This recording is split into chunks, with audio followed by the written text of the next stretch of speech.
I'm Lee Kinnard, CEO, President of Kinnard Farms Incorporated. My parents in 1947 started with 14 cows, 80 acres. Today we're approaching that 8,500 cow, 8,600 cow mark, and in addition we're farming over 14,000 acres of land. Pretty phenomenal growth when you think about it over one generation's span. There really is an awful lot that goes into the development of something like this. You're thinking the care of the animal, the well-being of the animal. You're thinking about how things get done every day. We really focused on cow comfort, labor efficiency, and how we can really push those things forward. When you watch a cow out in nature, we really try to mimic that, but take the bad of nature away. So obviously if a cow's out in a field, you're gonna get rain, you're gonna get snow, you're gonna get heat, you're gonna get cold. But you're gonna have some really good things. You're gonna have a soft laying spot. We've really done a good job of mimicking that with our choice of bedding, where our cows lay, where they sleep. We use beach sand. The cool thing about sand, it's really forgiving on the cow's joints. It really leads to a long-lived cow. The other thing that really sand has going for it as a bedding choice for a cow is the fact that it's inorganic. Where does that help us? It really helps us with milk quality. You don't have bacterial growth. With the recycling of the sand, we do a couple of things that haven't been done anywhere else in the world. From the time it leaves the stall, gets kicked out into the alley, and mixed with the cow manure, the cow urine, scraped from the barn, and brought down to our recycling center, and made reusable through our system, is only about 4 hours. So this sand, literally 4 hours ago, was probably in a stall somewhere else in the barn.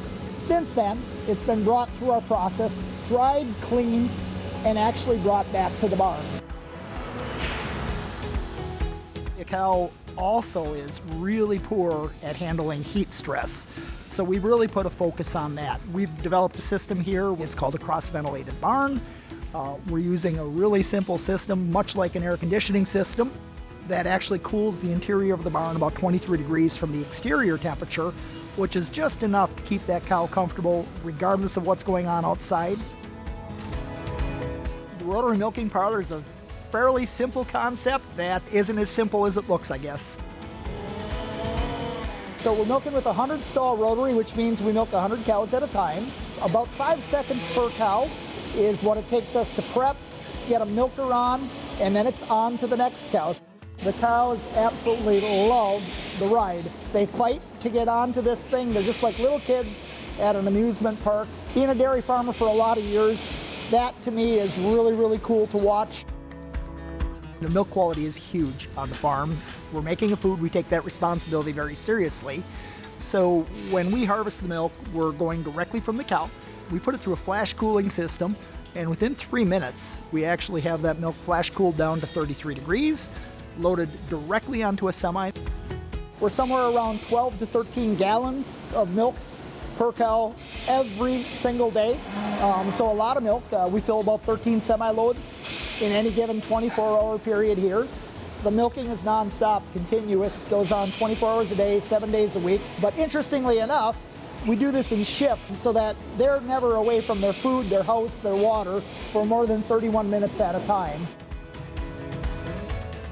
Our family has really taken that long-range view as to what is sustainable. Now it really has to be a business that is economically viable. Number one, being a dairy farm, being a crop farm, we are a large presence in the community. So it really has to work out well for the community. I'm a big believer in this community. I'm a big supporter of this community.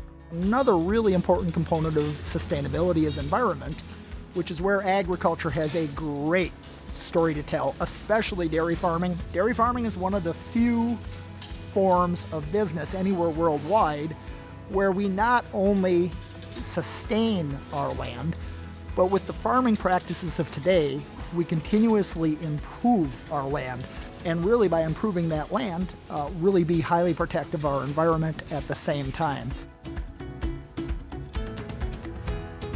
We have 92 full-time employees that this is their full-time career. The starting positions are milkers, our movers, all the way up onto top executives. We've been really fortunate. We've had staff that has been with us for a long time. In addition to that, we're really big on working through custom croppers in the area when it comes to the cropping season.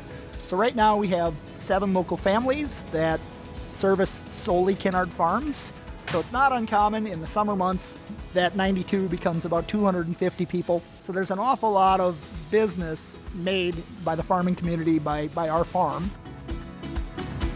The expertise of the people we deal with at investors, these people know agriculture, they know it very, very well. The staff is very involved in the community as well. We're partnered with a banking institution that you know is in it for the long haul. It is hard to describe, what a humbling position it is to be in. I take the responsibility very seriously. I look around our community and I think of our forefathers who worked really hard, who were good business people and always strived to move ahead. And I love being in the position that I'm the caretaker. I look at the staff we've developed, the advisors we bring in, and the technology we use. I am quite confident that the team is up to the task, and I absolutely love doing this.